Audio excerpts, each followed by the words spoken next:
Amados, abra sua Bíblia no Novo Testamento, na carta de Paulo aos Gálatas, capítulo de número 5. Nós vamos ler do versículo 16 ao versículo de número 25. Eu vou ler, vamos ler até o 26, até o final. Gálatas, capítulo 5, do verso 16 até o verso 26. Digo, porém, andai no Espírito e jamais satisfareis a concupiscência da carne. Porque a carne milita contra o Espírito, e o Espírito contra a carne. Porque são opostos entre si, para que não façais o que porventura seja do vosso querer. Mas, se sois guiados pelo Espírito, não estais sob a lei. Ora, as obras da carne são conhecidas e são: prostituição, impureza, lascívia, idolatria, feitiçarias, inimizades, porfias, ciúmes, iras, discórdias, dissensões, facções, invejas, bebedices, glutonarias e coisas semelhantes a estas, a respeito das quais eu vos declaro, como já outrora vos preveni, que não herdarão o reino de Deus os que tais coisas praticam. Mas o fruto do Espírito é amor, alegria, paz, longanimidade, benignidade, bondade, fidelidade, mansidão, domínio próprio. Contra estas coisas não há lei. E os que são de Cristo Jesus crucificaram a carne com as suas paixões e concupiscências. Se vivemos no Espírito, andemos também no Espírito. Não nos deixemos possuir de vanglória, provocando uns aos outros, tendo inveja uns dos outros. Queridos, pode ter certeza que essa semana eu fiquei muito questionando a mim mesmo se eu deveria trazer esta palavra para a igreja.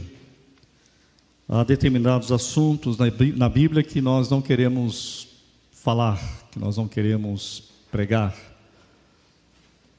Esse aqui é um deles. Mas, pastor, se eu não gostaria de falar sobre o fruto do Espírito, não é isso que eu vou falar, querido. Muito pelo contrário. Eu vou falar sobre as obras da carne. E isso é muito complicado. Por que é complicado, pastor? Primeiro que eu sou tão pecador quanto você. E quando a Bíblia aponta para mim, Osias, toma cuidado, você é pecador.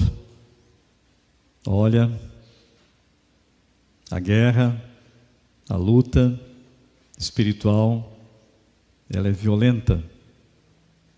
Amados, as obras da carne, vou falar do fruto do Espírito, se Deus permitir, no próximo domingo. Na igreja, os dons do Espírito, amados, Espírito Santo, são muito mais populares do que o fruto do Espírito. Se fala muito pouco sobre o fruto do Espírito e muito menos sobre as obras da carne. É comum crentes orando por dons, mas raramente vemos alguém orando pelo fruto. Mas espera aí, pastor, mas eu já tenho o fruto do Espírito, porque a Bíblia fala sobre isso. Todo crente em Jesus Cristo tem o fruto do Espírito Santo. Agora, você já orou da seguinte forma: Deus, eu sei que eu tenho o fruto do Espírito Santo, só que alguns deles eu não tenho manifestado na minha vida isso. Me ajude a manifestá-lo para a glória do teu nome, para abençoar aqueles que estão em minha volta. Por exemplo, você já orou a Deus: Senhor, me dá o domínio próprio. Não é na comida não, viu, meu irmão? Porque hoje o que tem de gente tendo domínio para comer não está escrito. As dietas estão aí para todo mundo ver. Mas você tem orado para Deus dominar a sua língua?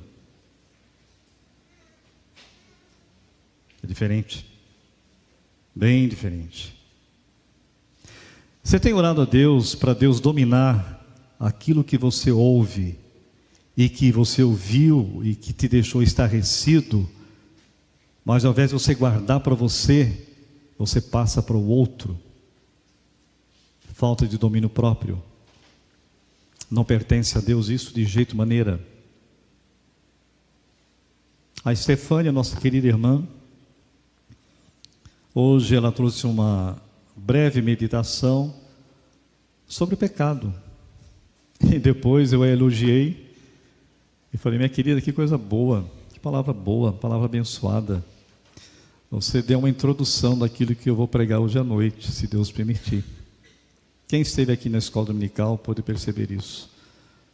Palavra boa que ela deu sobre pecado, bíblico inclusive, muito bíblico. Meu querido, palavra de Deus, o fruto nos fala da dura rotina, queridos, de evidenciar um caráter transformado. O caráter de quem? De Jesus. A evidência de que alguém é cheio do Espírito Santo são o quê? O fruto. E não necessariamente os dons, como muita gente diz aí, né? Se você não fizer isso, não fizer aquilo, o fulano, você orou, ele não foi curado porque foi falta de fé sua, né? A Bíblia nunca falou isso, na minha Bíblia pelo menos não tem isso, de jeito nenhum. Amados, olha o que o Senhor Jesus Cristo diz em Mateus capítulo 7, verso 18. Se você quiser abrir a Bíblia lá, ou acessar o seu celular, faça isso. Mateus capítulo 7, verso 18, ou 18, né, queridos? Texto que o Senhor Jesus Cristo fala, ensinando aos apóstolos algumas verdades muito sérias, né? Capítulo 7, que está dentro do Sermão do Monte, verso 18 diz assim: não pode a árvore boa produzir frutos maus, nem a árvore má produzir frutos bons. Toda árvore que não produz bom fruto é cortada e lançada ao fogo. Assim, pois, pelos seus frutos, o quê? Os conhecereis. Isso aqui não é julgamento. Jesus está dando uma dica, a senha, para nós vermos se o crente, de fato, ele é uma árvore boa, ou apenas ele faz de conta, ou apenas esse membro, ou essa membro, porque não tem membra, é membro, né? É um lobo ou uma loba com pele de ovelha. Eu achei interessante hoje o presbítero Orlando dando aula de escola dominical. Ele colocou ali eu não tinha nem prestado atenção, se você não fala, eu ia achar que era uma ovelha. Aí ele colocou ali uma ovelha com a cabeça de um lobo. Eu olhei aquilo ali, achei meio estranho, falei: mas que ovelha esquisita é essa? Aí depois ele falou: não, isso aqui eu fiz de propósito para vocês perceberem. Amados, Jesus Cristo está nos ensinando algo muito sério para a nossa vida. E dentro do texto que nós lemos aqui, de Gálatas capítulo 5, nós vamos ver algumas lições preciosas para a nossa vida e que o bondoso Deus, o Espírito Santo, aplique isso para a nossa vida. O critério, queridos, não é o poder, mas a obediência, a vida realmente transformada por Jesus Cristo, aquele que nasceu de novo, né? A primeira lição que Gálatas traz para nós, que Paulo fala, é que há uma guerra sem tréguas, queridos. Há uma luta muito grande. Primeiro, quando nós nos convertemos, já nos encontramos envolvidos em um terrível combate que já vem sendo travado há muito tempo, queridos. No momento que você nasceu de novo, no momento que o Espírito Santo trabalhou na sua vida e você deu um sim para o Senhor Jesus Cristo, você creu nas verdades de Jesus, como já acabamos de cantar algumas músicas que falam sobre isso, dali para frente a luta ela é muito grande, luta espiritual, né? O apóstolo Paulo mesmo, lá em Gálatas, lá em Efésios capítulo 6, versículo 12, ele vai falar sobre isso. Paulo diz assim, olha: porque a nossa luta não é contra o sangue e a carne, e sim contra os principados e potestades, contra os dominadores deste mundo tenebroso, contra as forças espirituais do mal nas regiões celestes. A nossa luta, Paulo está dizendo, e aqui Gálatas está mostrando um pouco disso, não é contra as pessoas, não é a luta contra o próximo, não é a luta contra a irmã, contra o irmão, contra a família, não é isso que Paulo está dizendo. Paulo está dizendo que a nossa luta, e em Gálatas é a mesma coisa, está dizendo que a nossa luta, ela é uma luta espiritual. Por isso que Paulo, depois do versículo 12 lá, do capítulo 6 de Efésios, e ele vai dizer o que? Lá no versículo 10 ele fala isso, depois ele vai expor isso, né? Capítulo 6 de Efésios, verso 10, ele vai dizer o que?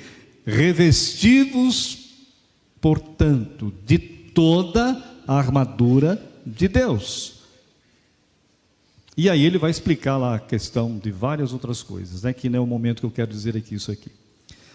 Amados, não há como escaparmos dessa guerra, uma vez que fomos tirados do império das trevas. Não é isso que Colossenses 1,13 fala? Paulo fala sobre isso, que Deus nos arrancou do império das trevas e nos transportou para o reino do Filho do seu amor. Agora, amados, todo aquele império é nosso inimigo. Eu não vivo mais, eu não posso viver mais aquela vida, de forma alguma. Por isso, só nos resta vestir a armadura e empunharmos a espada do Espírito, é claro, que é a palavra de Deus, e orar sem cessar. A guerra, queridos, ela é interna, mas, queria que você prestasse muita atenção nisso, a guerra, ela é interna, mas os danos são externos, pode ter certeza disso. Ora, as obras da carne são conhecidas e são prostituição, impureza, lascívia, idolatria, feitiçarias, invejas, bebedices, glutonarias. E olha o que Paulo diz. Se ele fosse fazer a lista, seria muito grande. Aí ele coloca aqui: e coisas semelhantes a estas, a respeito das quais eu vos declaro, como já outrora no passado vos preveni, que não herdarão o reino de Deus os que tais coisas praticam. Amados, quatro áreas aqui o apóstolo Paulo em Gálatas fala a esse respeito. Não significa que um crente não possa cair em algum desses pecados, queridos, ocasionalmente. Preste atenção nisso. Não significa que eu e você não venhamos às vezes cair num desses erros, pecados. Paulo está dizendo que nós não podemos viver na prática do pecado. Por isso que um dos frutos do Espírito é domínio próprio. Porque o Espírito Santo habita em nós, e esse Espírito Santo é o próprio Deus, e ele dá capacidade para eu e você pagarmos o preço. Em todas as áreas da vida, todas elas, todas. Amados, as evidências contínuas na vida de alguém, como Jesus disse, isso vai caracterizar árvore má, ou seja, ausência de uma conversão genuína.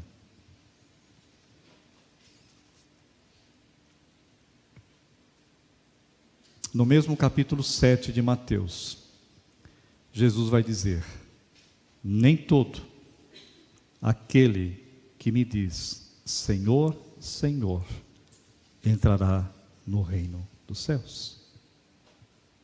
Preste atenção nisso, meu amado. Preste atenção nessas verdades. que é para que nós reflitamos como é que está a minha vida com Jesus em primeiro lugar.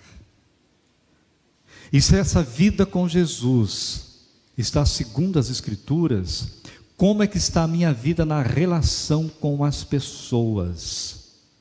Não só aqui dentro da igreja, mas lá fora. As pessoas estão vendo em mim a luz de Cristo. As pessoas estão vendo na minha pessoa o caráter de Cristo Jesus. Amados, 4 áreas problemáticas ficam bem claras, bem frisadas, que Paulo diz aqui em Gálatas: sexo, religião, relacionamentos e apetites. Primeiro, questão do sexo. São 4 áreas, queridos, em que a natureza pecaminosa gosta de se manifestar. Prostituição. O que isso significa? Representa a quebra do 7º mandamento, queridos, e diz respeito a todo tipo de relacionamento sexual fora do casamento. Todo que você possa pensar e imaginar. Impureza. Inclui o que foi dito sobre prostituição e pode incluir relacionamentos homossexuais, que a Bíblia não aceita de forma, por mais que a sociedade, por mais que o brasileiro tenta justificar isso, nós cremos que a palavra de Deus é a única regra de fé e prática, e a Bíblia abomina isso, ponto.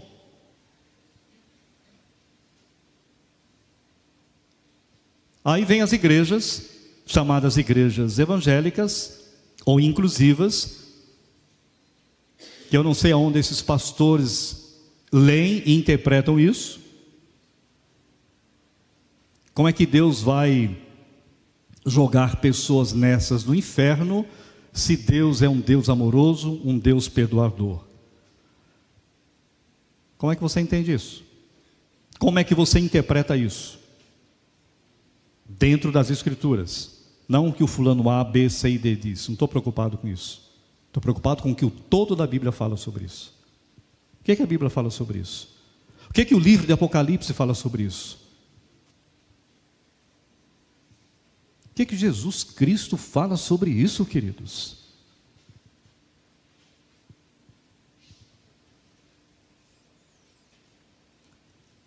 Lascívia, queridos, uma palavra que parece que ela é bonita. A palavra pode ser bonita, mas o significado dela é horroroso.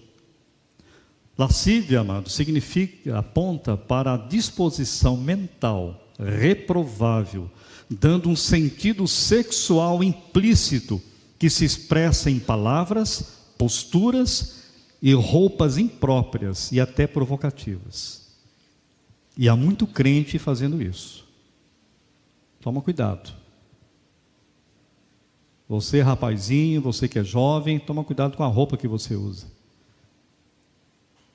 Você que é mulher, especialmente mulher de Deus, casada, solteira, bonita, toma cuidado, minha irmã, com a roupa que você usa. Porque se ela está provocando algo sensual na vida do outro ou da outra, é pecado. Pode ter certeza disso. São coisas que nós não estamos acostumados de ouvir e falar, porque nós não queremos ouvir isso. Nós queremos ouvir outra coisa. Mas a Bíblia fala aquilo que nós precisamos falar. A outra questão, a primeira é o sexo. Depois Paulo vai falar a respeito aqui em Gálatas a questão da religião, queridos. Interessante. A idolatria. O que é idolatria, amados? Idolatria fala de adorar qualquer outro ser, presta atenção, outro ser ou objeto que não seja Deus. Alguns teólogos, pastores que trabalham na área de aconselhamento pastoral, em seus livros, alguns deles têm dito o seguinte, que o coração do homem é o quê? É uma fábrica de ídolos. Toma cuidado, meu querido irmão, minha querida irmã, se o seu filho é um ídolo para você. Que Deus pode uma hora tirar esse ídolo. Toma muito cuidado com isso. Toma muito cuidado com a expressão. Ah, se Deus me tirar o meu marido, tirar minha mulher, tirar meu filho ou minha filha, perdi o chão. Toma cuidado com essa expressão. Porque quem é que toma e que deve tomar o primeiro lugar na sua vida, meu querido irmão, minha querida irmã? Preguei isso recentemente aqui na igreja, meu querido. Já esqueceu? Mateus 6, versículo 33. Buscai, pois, em primeiro lugar o seu reino e a sua justiça, e todas estas coisas vos serão acrescentadas. Ah, pastor, então só está dizendo dizer que eu não tenho que amar meu filho, minha filha, não tenho que amar a minha esposa, não tenho que amar o meu esposo. Se você quiser pensar assim, o problema não é meu. Porque lá Paulo vai dizer, o mesmo Paulo dizia na carta aos Efésios capítulo 5. Mulheres, sejam submissas aos vossos maridos, ao vosso marido, como o quê? Como Cristo amou a igreja. Como a igreja é submissa a Jesus Cristo. Maridos, amai vossas mulheres como Cristo amou a igreja, ao ponto de sacrificar-se por ela para torná-la santa. É assim que você tem amado a sua esposa? Mas ela não pode estar em primeiro lugar do que Jesus. E nem ele. E nem os filhos. Amados, idolatria. Feitiçarias, amados. Aponta para a prática de magia e todo tipo que envolve espiritismo e ocultismo. É o que a Bíblia ensina de Gênesis e Apocalipse, queridos. É só quem não ler a palavra de Deus com os óculos do Espírito Santo que não consegue entender isso e não aceitar isso, porque a Bíblia é muito clara. A Bíblia não põe panos quentes, queridos, como eu e você desejamos muitas vezes colocar no pecado das pessoas. A Bíblia aponta o pecado sim, meu querido irmão, como Paulo está mostrando aqui, mas dá a solução, porque a única que dá a solução é a palavra de Deus. Salmo 19 fala sobre isso, que a lei do Senhor é o quê? É perfeita e restaura a alma. Os testemunhos do Senhor é fiel, é límpido, é simples e permanece para sempre. Amados, a terceira área que Paulo fala aqui é a questão dos relacionamentos, queridos. Ele vai falar aqui das inimizades. Inimizades, queridos, denota o caráter da pessoa hostil, agressiva e rancorosa, isto é, a pessoa que tem dificuldade para se relacionar com os outros. Porfias, o que é isso, amados? Tem a ver com desafiar os outros, provocá-los para discussão ou briga.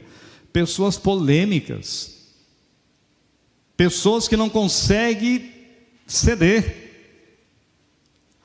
Você já viu aquela história? Se não ouviu, vai ouvir pela primeira vez. A mãe está vendo um desfile do filho marchando. O filho está marchando do lado contrário. E todos estão marchando certo. E a filha diz para o fulano: olha, que coisa estranha, só meu filho está marchando direitinho. Agora vai falar para essa mãe, para essa mulher que ela está errada. Ela te crucifica. Mas você não está vendo que está todo mundo errado aí? Amados, tem gente nas nossas igrejas que é assim, amados. As coisas são tão claras, tão óbvias, mas a pessoa se torna polêmica. A Bíblia fala com tanta clareza em determinadas verdades, mas a pessoa, ela consegue, de alguma forma, perverter o que a Bíblia diz. E ainda diz que está correto. Então, porfias é isso. Tem a ver com desafiar os outros, provocá-los para discussão ou briga. Pessoas polêmicas. Ciúmes demonstram um caráter egocêntrico, amados, preocupados com as suas próprias possessões materiais, pessoais e espirituais. Iras são explosões de cólera, até mesmo de raiva. Você já ouviu dizer, e você já não só ouviu, mas já experimentou. Se não experimentou, vai experimentar, não é profecia não, viu? A pessoa que não tem estupim, você fala uma coisa, ela entendeu errado, a explosão está feita. No casamento existe muito isso, infelizmente, em muitos casamentos. Em muitos casamentos, infelizmente. Não se consegue dialogar com discernimento. Não consegue dialogar com passividade. Eu estou falando para a igreja, queridos. Paulo não escreveu aqui para pessoas que não têm nada a ver com Jesus. Paulo não escreveu aqui a carta aos Gálatas para uma igreja que não tem nada a ver com Cristo. Ele escreveu para a igreja: tomem cuidado, vocês eram assim, vocês já nasceram de novo, e vocês não podem continuar nessa vida, não pode. O fruto, a árvore boa, produz fruto bom. Ele aprendeu isso com quem, Paulo? Com Jesus. Discórdias, amados, aponta para uma mente que sempre tem uma opinião diferente dos outros e nunca cede. Dissensões dá a ideia de alguém que sempre busca criar inimizade entre as pessoas. Toma cuidado, querido. Se você conhece pessoas assim no meio da nossa igreja, que cria dissensões, que interpreta tudo errado, toma cuidado. Ajuda essas pessoas a olhar para Jesus. Hoje foi falado um texto, acho que foi Stefane que falou sobre isso, sobre Provérbios, que ela está lendo o livro de Provérbios, ela está aprendendo muito, de que aquele que semeia contendas entre irmãos, Deus abomina. Dissensões, discórdias. Facções, amados. Facções caracteriza-se por partidarismo. São as famosas panelinhas, o desejo de não se relacionar ou não concordar com os outros. Onde você vê isso? Paulo sabia muito bem o que estava falando, né, amados? Eu sou de Paulo, eu sou de Cefas, eu sou de Apolo, eu sou do presbítero João. Não, eu sou do presbítero Luiz. Tem um vozeirão, Não, eu sou do diácono Rafael, ele é flamenguista, ó, o armário que ele é, né? Meu querido, estou procurando ser o mais prático possível, para a minha vida e para a tua vida. Nós somos de Jesus, a igreja é dele, não é minha, não pertence aos presbíteros, muito menos aos diáconos e muito menos a você. Pertence ao Senhor da glória. Foi Ele que deu o seu sangue na cruz do Calvário. Era você e eu para estarmos pregados lá. Mas Ele tomou o nosso lugar. Para que nós não pudéssemos fazer isso. Para que não pudéssemos viver dessa forma. Invejas. Facções caracteriza-se por partidarismo. Invejas aponta para o desejo de possuir o que o outro possui, seja material ou não. Está ligado à cobiça. Não cobiçarás a mulher do teu próximo, o boi do teu próximo. Hoje não tem boi, né, queridos? Mas você tem carro. E tem alguns irmãos aqui que tem uns carros top. coisa boa. Agora, o que é inveja na prática? Eu quero, Deus, que o Senhor me dê o carro que o presbítero Ageu tem, igualzinho dele. Se de preferência for o dele, melhor ainda. Eu queria o apartamento que o presbítero Zé Roberto tem. Vixe, se ele estiver vendo ali esse filme, tá feio. Eu queria. Inveja é isso, queridos. Isso é pecado. Cobiçar a mulher do próximo, a família do próximo, aquela família lá. Puxa vida, por que eu não nasci naquela família? Que coisa diabólica, queridos. Você não vive naquela família, meu irmão. Você vive na sua. Você não sabe como aquela família vive. Talvez seja só aparência.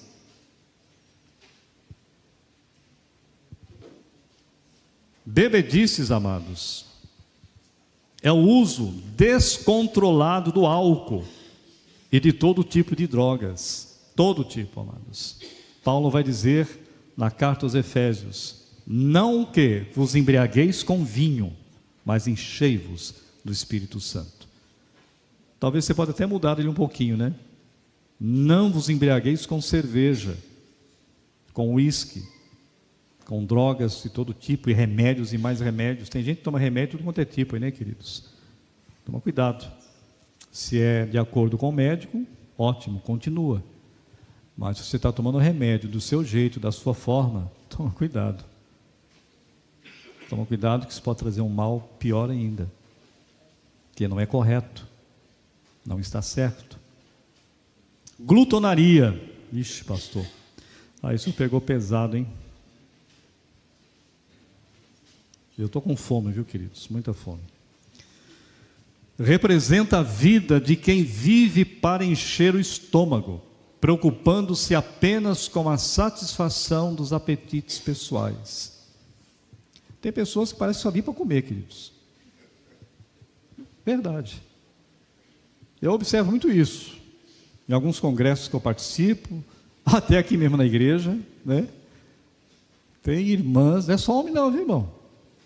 Tem umas irmãzinhas aí que eu vou te falar, viu? Que o negócio é brabo. Amados, deixando a brincadeira de lado, a glutonaria é pecado, amados. Ela é pecado. Por isso que eu preciso pedir a Deus: Senhor, que o fruto do Espírito, o domínio próprio, se manifeste na hora que eu vou tomar uma refeição, na hora que eu vou tomar uma bebida que talvez seja boa. Toma cuidado. Amados, como podemos ver, a guerra é realmente árdua. As armas da carne são poderosas. Elas atuam em todos os nossos pontos mais fracos. E Paulo diz que são conhecidas, fazem guerra contra o espírito. Amados, que Deus possa trabalhar na nossa vida e que nós possamos ser fortalecidos com o Espírito Santo. Mas o fruto do Espírito é amor, alegria, paz, longanimidade, benignidade, bondade, fidelidade, mansidão, domínio próprio. Contra estas coisas não há lei. Se Deus permitir, domingo que vem vamos compartilhar essa bênção do fruto do Espírito na vida de cada um de nós. Amém?